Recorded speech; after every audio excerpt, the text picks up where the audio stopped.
Elaborasa karena setiap rasa punya suara. Halo teman-teman, selamat datang di YouTube channel Elaborasa. Video ini berisi diskusi mengenai berbagai hal tentang manusia, kesehatan mental dalam kehidupan kita sehari-hari. Kalian bisa support channel ini dengan follow atau subscribe. Selamat menyaksikan. Hai. Halo, halo. Hai, selamat malam. Ya, suaranya kedengeran nggak ini? Jelas ya?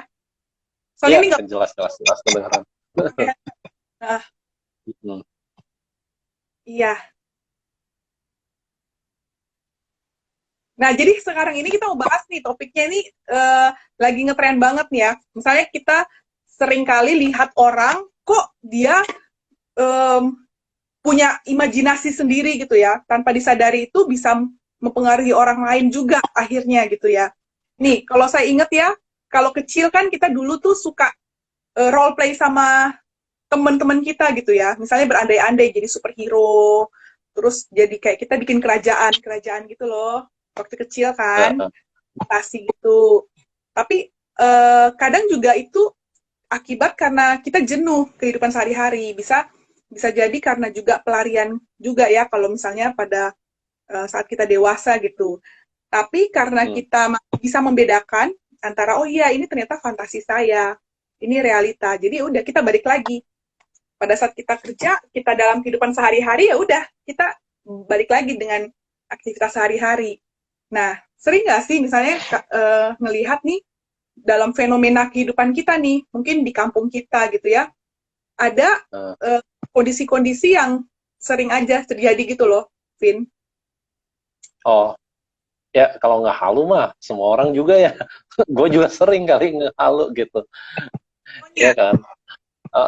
Cuman ya eh, seperti yang dibilang tadi, karena kita udah dewasa, kita udah ngerti bahwa dunia nyata sama yang kita ngehalu itu jauh banget gitu kan bedanya.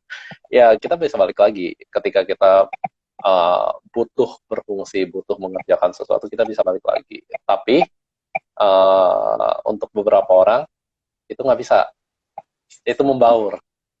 Jadi mm-mm. imajinasi dia, dunia milik dia itu sama dunia nyata itu membaur, jadi satu. Ini kayak ini bikin gue inget sama salah satu budaya di kampung halamannya nyokap bokap gue. Di kampung halamannya nyokap bokap gue itu, uh, mereka tuh punya satu tokoh masyarakat lah bisa dibilang itu. Tokoh masyarakat yang punya keahlian khusus. Bingung kan keahlian khususnya apa nih? Jadi tokoh masyarakatnya ini bisa jadi medium. Dia bisa dimasukin arwah ceritanya. Mm-mm. Dan ketika dia dimasukin arwah, di situ tuh dia bisa ngasih petua, dia bisa kasih ramalan tentang masa depan kayak gitu-gitu. Jadi malah kayak dihormati sama orang-orang di sekitarnya. Kayak dukun gitu lah ya. Kayak dukun gitu. Nah, Jadi gue kayaknya juga, budaya Indonesia mistis banget kan ya. Ya kayak budaya di Indonesia ini banyak banget yang kayak gitu ya. mm-mm. Nah, gue juga ingat nih, Vin. Jadi waktu Hmm. itu ada satu pasien nih di RSUD. Dia ternyata dukun Hmm. setempat. Nah, dia itu Oh iya. punya, ya, jadi dia punya kemampuan, dia bilang, dia punya kemampuan, dia bisa denger suara dari leluhurnya ngomong ke dia gitu. Nah, jadi dia bisa Hmm. nyembuhin juga. Jadi kalau datang, dia bisa ngobrol sama eh, apa arwah dari nenek moyang orang-orang tersebut. Nah, tapi waktu itu dia datang dengan keluhan nggak bisa tidur. Terus Uh-uh.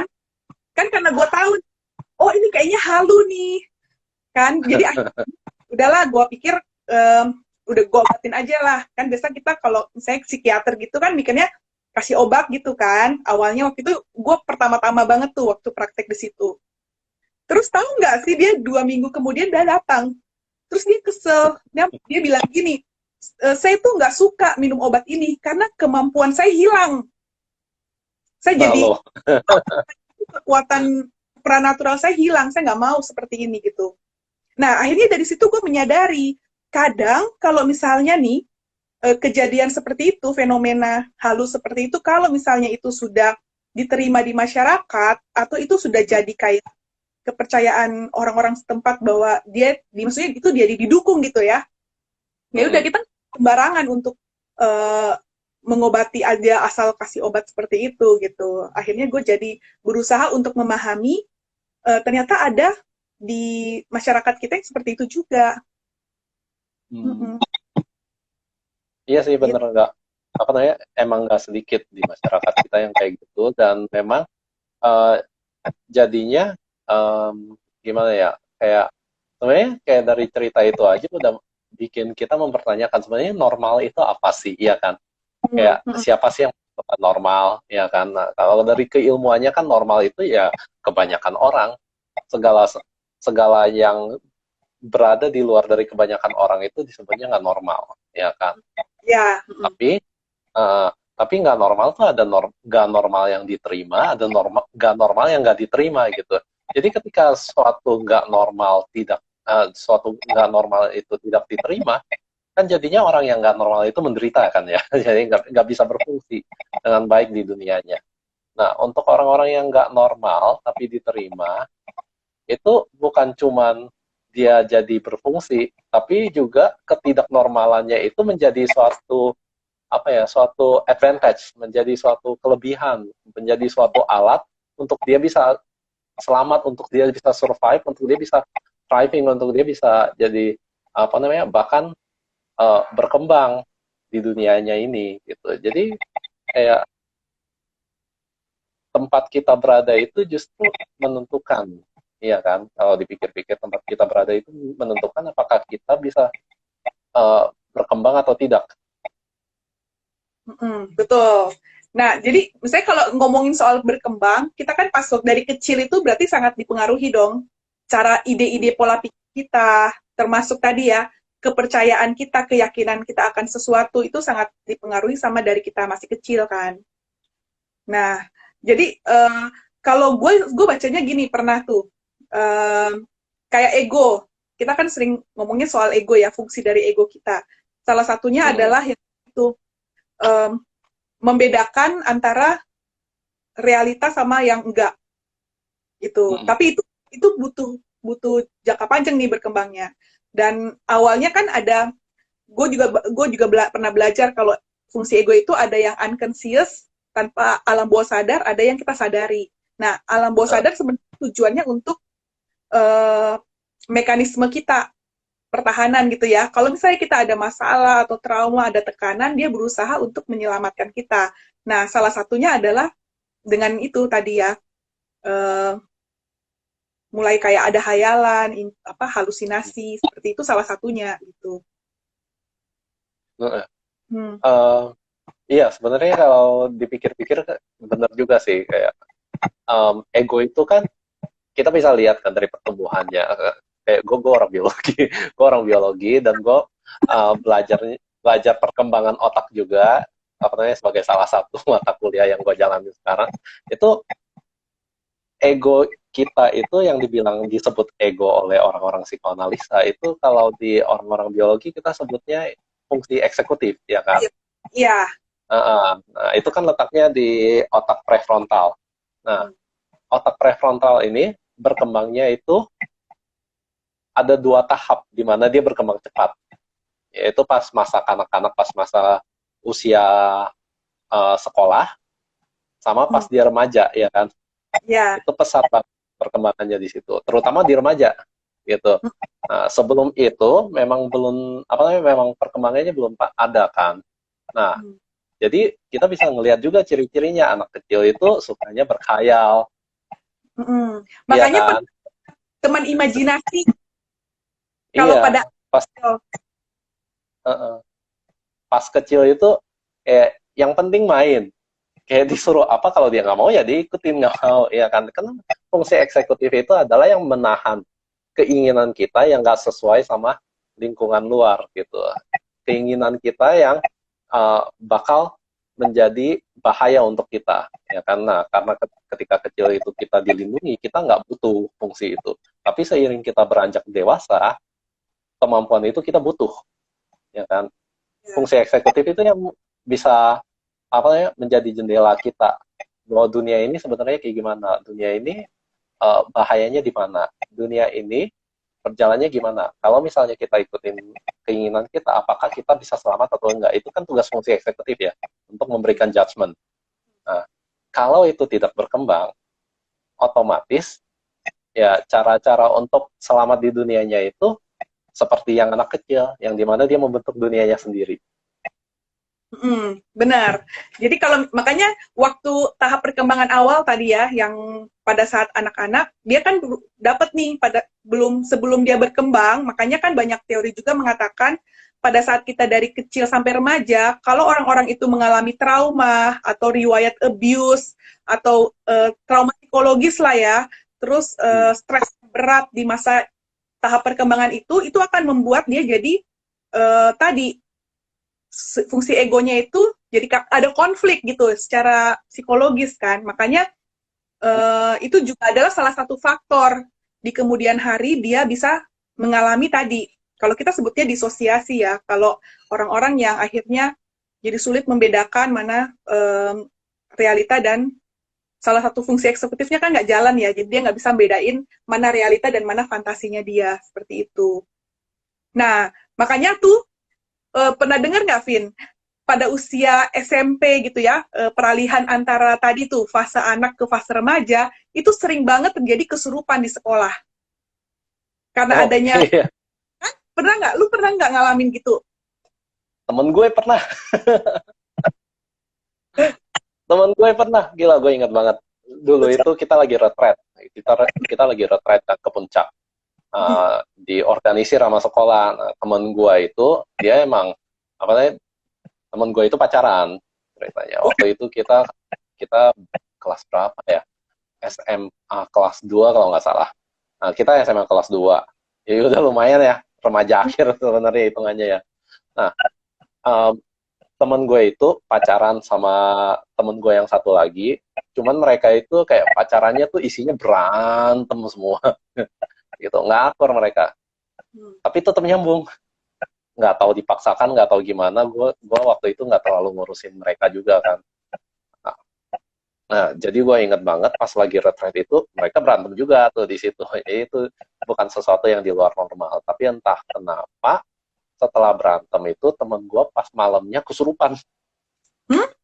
Oh. Marah-marah sendiri, teriak-teriak sendiri, suaranya berubah.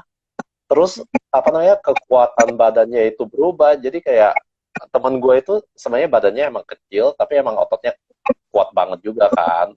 Tapi di sini tuh kekuatannya tuh nggak normal, jadi kayak ditahan 3 orang atau 4 orang pun nggak sanggup gitu.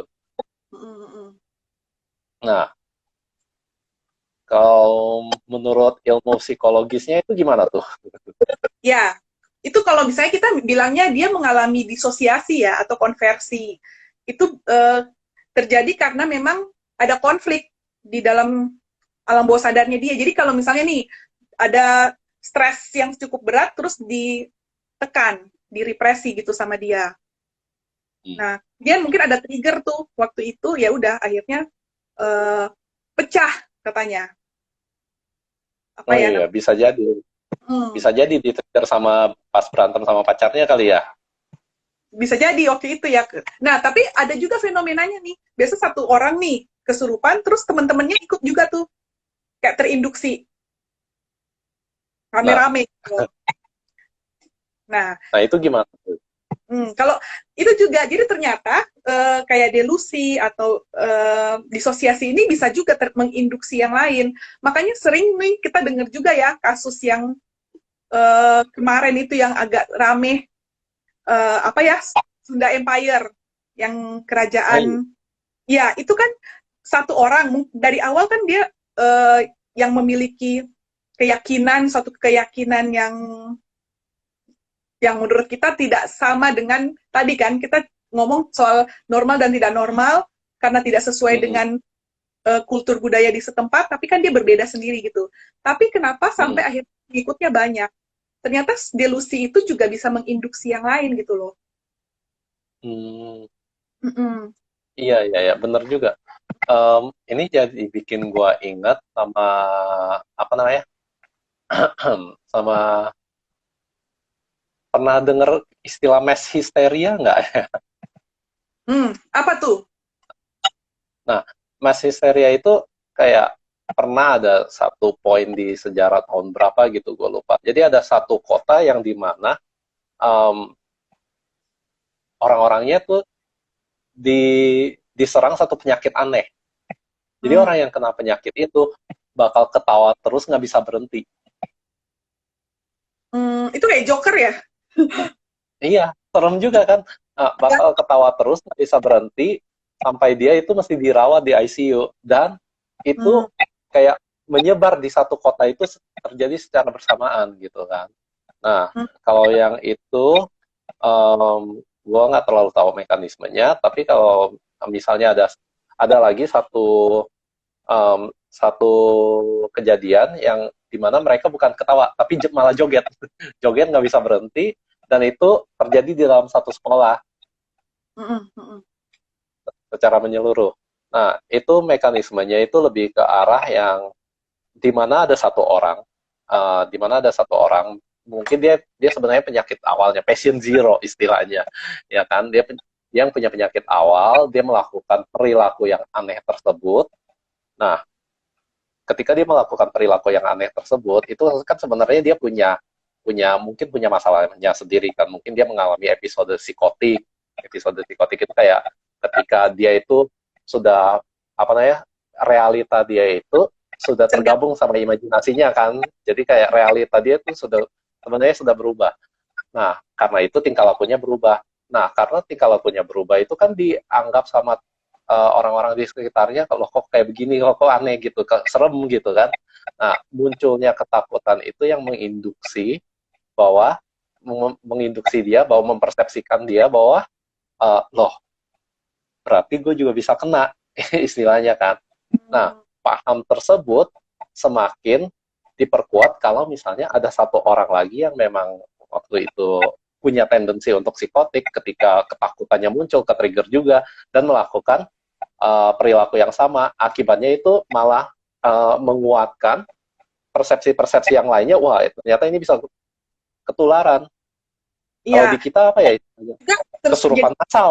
Hmm? Di kita kan pernah kan kejadian kesurupan massal, sering banget terjadi ya kan. Kesurupan massal. Ya, Uh, jadi karena dia tersugesti juga kan ya pada saat itu juga. Fungsi egonya juga waktu itu mungkin tidak apa ya, tidak kuat gitu ya pada saat itu. Hmm. bisa jadi Dan lagi lemah. ya, dan itu juga yang terjadi akhirnya. Kenapa beberapa kali kalau kita lihat di berita juga banyak eh, suatu sekte atau suatu kondisi yang dimana dia punya pengikut yang banyak. Bisa jadi pada saat juga ini, selain itu karena pembelajaran juga kan ya, karena kan kita ada yang namanya ya kalau kalau di biologi, neurobiologi namanya mirror neuron. Jadi kita itu Hmm, di otak kita itu kita akan bisa jadi sama seperti orang yang kita sering bareng-bareng gitu. Termasuk pemikiran kita, termasuk nilai-nilai, termasuk pemahaman, bahkan keyakinan juga. Nah, sedangkan kalau delusi itu dia kan masuk di keyakinan yang salah ya, yang tidak sesuai dengan kultur kultur setempat gitu. yang Ditambah tidak lagi, sesuai dengan kenyataan. Iya. ditambah lagi nih, kalau misalnya ya kondisi dia sebelumnya itu sangat tidak enak, merupakan kenyataan yang dia sebenarnya nggak suka gitu. Dia punya akhirnya dia menginternalisasi fantasinya dia di mana jadi ya hayalan yang kayak dunia yang pengen dia capai seperti ini. Makanya kita sering lihat grandiose apa delusi yang waham kebesaran gitu loh. Pengen Iya. dipuji, pengen buat satu uh, tempat di mana dia bisa jadi pusat perhatian pada pada saat sebelumnya mungkin dia nggak dapet gitu. Dan itu diperkuat juga sama orang-orang sekitarnya yang mendukung dia. Nah Gitu itu ya. bisa jadi yang itu bisa jadi yang di ini kan yang dipunya sama ini si rajanya Sunda Empire itu. Iya, Ya, bisa seperti itu juga. Benar. ya. Jadi menganggap bahwa dirinya itu adalah orang yang paling penting. Saya akan mendirikan negara ini supaya ketika istilahnya dalam tanda kutip kiamat terjadi, manusia tuh punya tempat bernaung, yaitu Sunda Empire, ya kan? Iya, jadi kayak ini ya, dia seperti mau jadi hero gitu ya, mau survivor, nolongin orang-orang. Karena memang ya bisa jadi nih secara kalau dinamikanya dulu dia justru butuh pertolongan atau dia juga dulunya itu victim gitu ya. Terus dia akhirnya secara reaksi formasi gitu dan ada mekanisme defense yang lain membuat dia jadinya membentuk bahwa dirinya itu bisa menolong banyak orang kayak gitu juga. Jadi konsepnya kayak kompensasi ya, di mana dulu saya lemah, saya ingin membuktikan bahwa sekarang saya kuat. Dan orang yang lemah dulu itu, saya yang lemah dulu itu, sekarang saya bisa selamatkan. Menarik Betul. juga sih ya. Dan dihubungkan lagi nih sama orang-orang sekitarnya, dimana kayak butuh satu hope ya, pengharapan. Mungkin dengan situasi sekarang, kalau misalnya kita lihat pengen hidup yang lebih baik lagi gitu. Mungkin ada frustasi juga dengan kondisi yang saat ini, jadi kehilangan putus asa, kehilangan harapan, terus dia menemukan ini ada satu sosok penolong nih, yang atau titik cerah nih yang kayaknya bisa nih jadi hope saya yang baru gitu. Bisa jadi juga seperti itu ya. Oh iya, bisa jadi ya, berarti banyaknya pengikutnya itu justru karena apa namanya, persepsi tidak nyatanya si Kaisar Sunda Empire ini ngasih makan persepsi tidak nyatanya orang-orang yang sedang ketakutan dengan kondisi saat ini. Iya, iya bener juga. Soalnya kan kita nih pada dasarnya kan kita balik lagi nih, otak kita, pikiran, ide kita itu kan 90% katanya ilusi ya di otak kita sebenarnya. Cuma kenapa kita masih membedakan? Karena tadi fungsi eksekutif kita itu jalan. Jadi oh iya ini kan hayalan aja nih. Jadi kita masih bisa balik lagi ke realita. Nah orang-orang dengan yang tadi ya trauma dari kecil atau memang secara pembentukan psikologisnya, nature-nya, nurture-nya juga kurang matur, ya itu jadi akhirnya mendukung juga. Dia jadi lebih mudah terinduksi sama tadinya delusi atau wahamnya si satu orang ini gitu. Delusi, nah itu jadi gue mikir nih, kan tadi kita udah bicara banyak, ada fantasi, ada delusi, ada depersonalisasi, kayak kesurupan itu kan tadi katanya depersonalisasi. Nah, Sunda Empire ini lah, jadi aneh gitu, kayak apa sih bedanya masing-masing ini gitu. Kalau apa ya dulu? Oh iya, halusinasi deh dulu. Kalau halusinasi kita nangkap, jadi kalau misalnya kita punya persepsi panca indera dari panca indera kan, kita punya kita nangkap nih semua dari panca indera kita karena memang neuron-neuron di otak kita itu memang neurotransmitter atau neurokimia yang ngatur itu dalam normal gitu. Maksudnya tidak ada gangguan gitu. Jadi apa yang kita persepsikan secara nyata kita tangkap dengan benar. Jadi persepsinya benar. Nah, ini gue bahasnya secara logis ya, karena kan gue belajar psikiatri. Tapi kalau misalnya secara dinamikanya, bisa jadi juga ada ininya, ada apa ya, kalau di psikologi, di mana sih tuh kalau halusinasi? Bisa jadi karena dia... Kalau kesalahan persepsi itu, kalau di perspektif psikologi itu sebenarnya sama. Sebenarnya dari kayak indera kita kan nangkap sinyal dari luar ya kan. Indera kita nangkap sinyal dari luar, yang proses otak. Otak tuh yang ngasih arti, ngasih apa, misalnya ini warna hitam gitu kan. Warna hitam itu kan artinya nggak ada sinar yang masuk ke mata. Begitu nggak ada sinar bagian yang nggak ada sinar masuk ke mata, itu diartikan sebagai hitam gitu. Nah, itu kan tergantung dari neuronnya mau nyambung kemana ya kan. Nah, kalau di psikologi persepsi kita itu tergantung dari kita belajarnya gimana pas dulu gitu kan. Dan otak kita itu emang punya kemampuan yang luar biasa buat mengenali pattern. Itu salah satu istilahnya superpowernya manusia. Ya, termasuk misalnya ya bisa gitu ya. Bisa ngenalin pola batu-batu yang random kayak gitu aja kita bisa bilang oh itu ada mukanya. Nah, itu salah satunya. Ya kan? Nah, cuma kadang gini, Vin, kadang dalam kondisi tertentu kita akhirnya mempersepsikan sesuatu jadi tadi yang salah, akibatnya muncul halusinasi. Misalnya orang yang kondisi yang hipoksia, kekurangan oksigen, kan jadinya iya kan? Atau dia lagi sakit demam tinggi, atau misalnya pada saat sebelum tidur tuh, misalnya kelelahan kronik, terus lu posisi salah kan, akhirnya kan oksigen ke otak kurang, akhirnya jadi kayak berhalusinasi juga, kayak orang Nah, ketindihan terus nah itu gue sering banget tuh. Gue sering banget itu ketindihan. Kalau itu. kalau dibilang gitu berarti gue sering banget halusinasi. Nah, tapi bedanya nih orang yang halusinasi tapi dia masih dikatakan oke, itu tidak merupakan gangguan psikologis.